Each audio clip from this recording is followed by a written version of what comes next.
Terima kasih Tuan Chen, saya akan melewati api dan air untuk Tuan Chen, dan saya akan melakukan yang terbaik. Ziyan berkata dengan penuh semangat.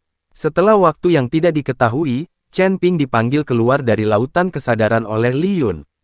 Ketika Chen Ping membuka matanya, dia menemukan bahwa dalam 100 mil di depannya, ada sepotong kegelapan.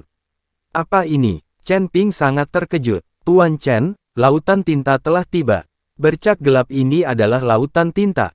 Li Yun berkata. Chen Ping melihat lebih dekat, dan itu benar-benar lautan yang luas, tetapi air lautnya hitam dan membentang ke kejauhan. Segera, pesawat itu turun perlahan dan mendarat di tempat yang mirip dengan kota kecil, meskipun ada banyak rumah di sini, semuanya agak bobrok. Di alun-alun di tengah kota, beberapa kapal udara besar tinggal di sana. Ini adalah kapal udara dari Sekte Langit Terbang. Karena ada zona larangan terbang di atas Laut Hitam, kapal udara ini tidak dapat terbang langsung di atas Laut Hitam, mereka hanya dapat berhenti di sini. Ketika Chen Ping dan pesawatnya benar-benar berhenti, murid-murid Sekte Fei Tian yang tersisa berlarian. Tuan muda tertua, murid Fei Tian Zong yang tertinggal berteriak dengan hormat.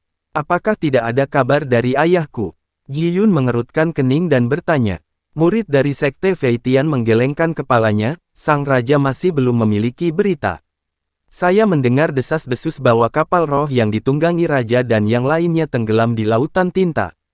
Ketika Ji Yun mendengar ini, tubuhnya bergetar, dan dia mencoba yang terbaik untuk menekan kesedihan di hatinya, dia tahu itu.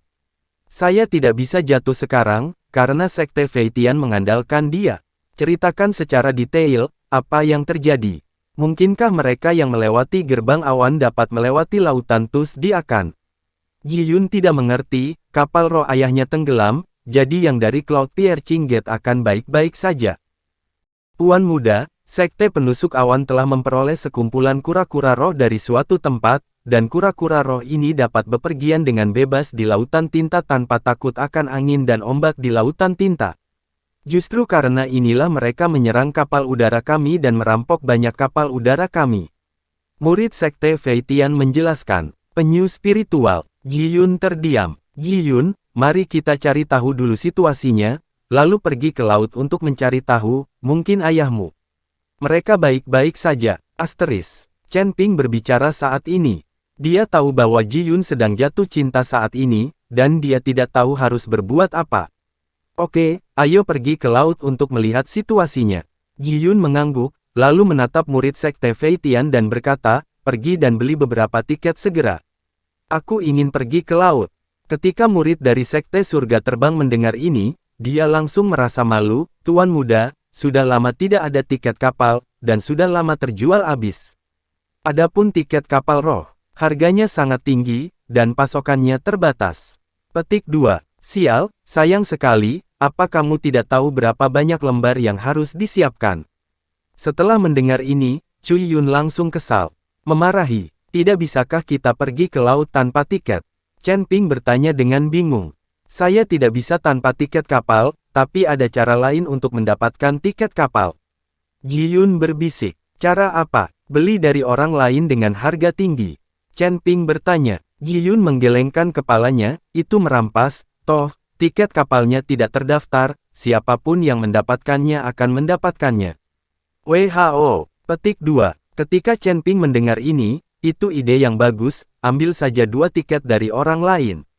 Bagaimanapun, di dunia surga dan manusia, ini tidak perlu dikhawatirkan. Di mana kita akan mengambilnya? Saat ini Gao Qilan menjadi tertarik. Tentu saja saya pergi ke dermaga. Hanya mereka yang telah membeli tiket yang akan pergi ke sana dan bersiap untuk naik ke kapal, kata Ji Yun. Segera, mereka bertiga berjalan menuju dermaga. Ketika mereka mendekati dermaga, Chen Ping menemukan bahwa ada beberapa kapal roh yang diparkir di dermaga, dan ada cahaya redup yang menyinari kapal, yang jelas-jelas diatur oleh formasi. Di antaranya adalah kapal roh biasa yang tingginya puluhan meter, seperti gunung besar.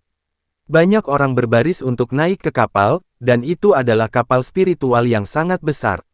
Dan di sekitar dermaga, ada banyak orang yang menyelinap, dan sekilas, mereka semua berencana mengambil kesempatan untuk mencuri tiket kapal hanya seperti Chen Ping dan yang lainnya. Sial, tiketnya terjual habis dalam beberapa hari, terlalu cepat. Seorang lelaki besar mengerutkan kening dan mengutuk, jelas dia tidak membeli tiketnya. Sekarang orang-orang di sini menginginkan uang daripada hidup, mohai sangat berbahaya, ketika mereka mendengar ada harta, semuanya. Jika Anda berkerumun, Anda tidak takut mati di laut. Saya mendengar bahwa kapal roh tenggelam beberapa hari yang lalu dan ratusan biksu meninggal. Ini sebuah tragedi. Mungkin kami tidak membeli tiket kapal, ini keberuntungan kami. Banyak biksu yang tidak membeli tiket perahu mengeluh dan saling menghibur. Kedatangan Chen Ping dan yang lainnya langsung menarik perhatian para biksu ini. Yang utama adalah Gao Bailan, mengenakan gaun putih bersih, ditambah dengan temperamen sedingin es di tubuhnya, dia sangat cantik.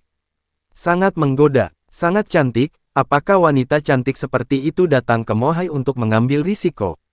Sayang sekali jika dia meninggal di Xianhai. Banyak biksu menatap lurus ke arah Gao Qilan dan mengucapkan kata-kata kotor, yang membuat Gao Qilan sedikit marah. Semakin banyak biksu memandang Gao Qilan, melihat sosok ramping Gao Qilan dan kulit seputih salju, itu seperti peri yang turun ke bumi. Terutama aura es unik Gao Qilan bahkan lebih menarik.